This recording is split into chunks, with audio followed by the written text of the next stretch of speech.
It is my pleasure tonight to bring you a story which is obviously a real life story, but it hits closer to home because this one is actually part of my wife's family. It's a story of a young man who dropped out of school after 9th grade, came to North America to seek his fame and fortune, and made it. He made it as a Hollywood screenwriter. He wrote some of the best known children's stories, shows, and movies ever known, but that was nothing. The real impact this man made was on the lives of hundreds of millions of children. We will tell his story tonight on The Power of One.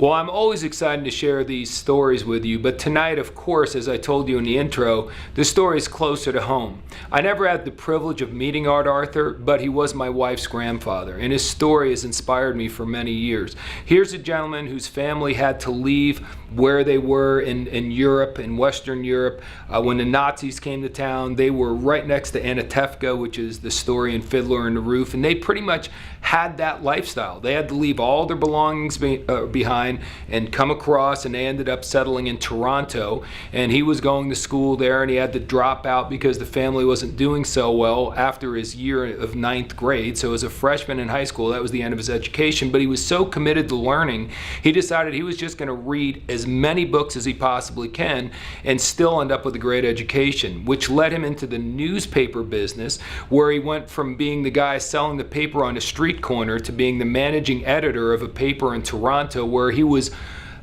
discovered, I guess you would say, by Walter Winchell, one of the most famous journalists ever in the history of the United States, who brought him to New York, brought him to Broadway. He ended up writing a play for Broadway, and then it was turned into a screenplay, and his career really launched. He had over 20 screenplays that he wrote. Many of them are household names: Flipper, Doctari, Gentle Ben, Clarence the Cross-Eyed Lion, Sea Hunt.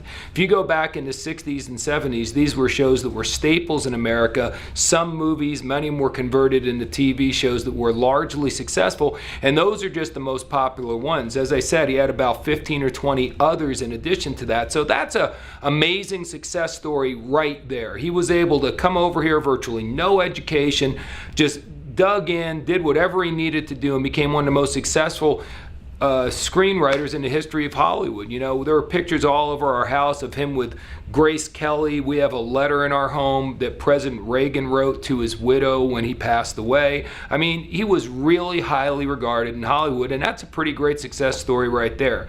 But the two movies that meant the most to him, ironically, are not things that he's really remembered for. The first one is The Ten Commandments. On that movie, he was not the writer. He's a writer by trade, but he was an assistant, direct assistant to Cecil B. DeMille in that movie.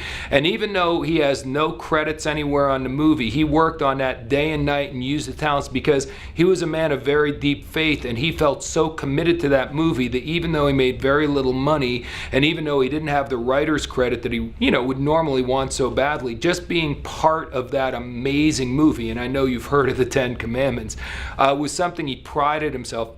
5 years of his life he dedicated to that, which is very unusual for someone to work in a non-credited way and still do that on such a big project. I mean, that just showed you his heart and his passion for his work. He wasn't chasing the dollar, he was chasing his passion. But probably the project that was most important to him was something that he undertook while he was in the Army.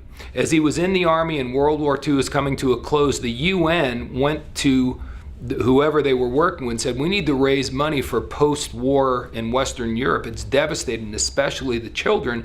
So the UN came up with a fundraising campaign, and through the United States War Department, they made a movie called Seeds of Destiny, and Art Arthur wrote that movie.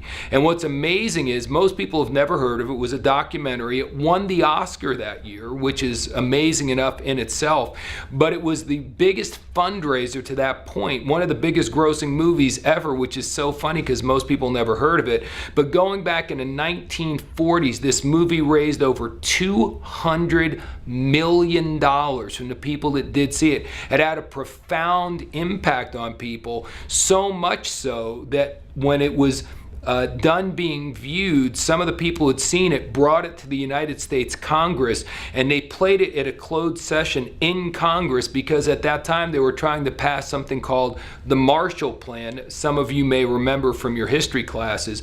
And the showing of that movie over and over again until every senator had seen it apparently was one of the most moving things that got them to pass that law. And as we all know, the Marshall Law did happen, and it did affect the lives of hundreds of millions of people, because the bottom line is that everything to do with shutting down communism in Western Europe. So here's someone who just has a dream, makes a movie, it affects politicians, it has a dramatic impact on shutting down communism. And if that wasn't enough, the people who saw the movie, another person who saw the movie when they were showing it for the fundraising purposes, was so moved by it that they started something called UNICEF. Have you ever heard of UNICEF? UNICEF has obviously impacted well over 100 million children's lives. And once again, it all started in Western Europe, but now UNICEF literally goes all around the world. And this is a classic example of what we're doing on this show, folks. Here's one person who's a nobody, a high school dropout, someone who's selling papers on a street corner. You know, nothing is being expected from this person in life, but they go out to do the level best that they possibly can. They pursue their passions. One good thing leads to another. The bottom line is they end up doing what they're asked to do in the military. He was given the assignment, he used the talents, wrote Seeds of Destiny, and had an impact on the martial law, which helped eradicate communism, and had a major impact on the gentleman who founded UNICEF, which has affected hundreds of millions of children's lives. I'm sure that when Art Arthur was growing up, he wasn't thinking he was going to impact hundreds of millions of lives, but the reality is he pursued his passion. So what is your passion? Pursue it. Not everyone is going to have an impact on helping stop communism and helping feed and take care of hundreds of millions of children. I mean, I think that's a little above and beyond what most people are going to do. But make no mistake, if you pursue your passion, you can have an impact. And it may only be a dozen or 24 people you're impacting, but as long as you're impacting somebody, you definitely have power. This is a great example. I'm so honored that I just happen to be related to this amazing gentleman through marriage, and our family talks about him more of how great he was as a person and how great he was as a professional. Truly an honor to be able to bring you this message tonight on The Power of One. We'll see you next week.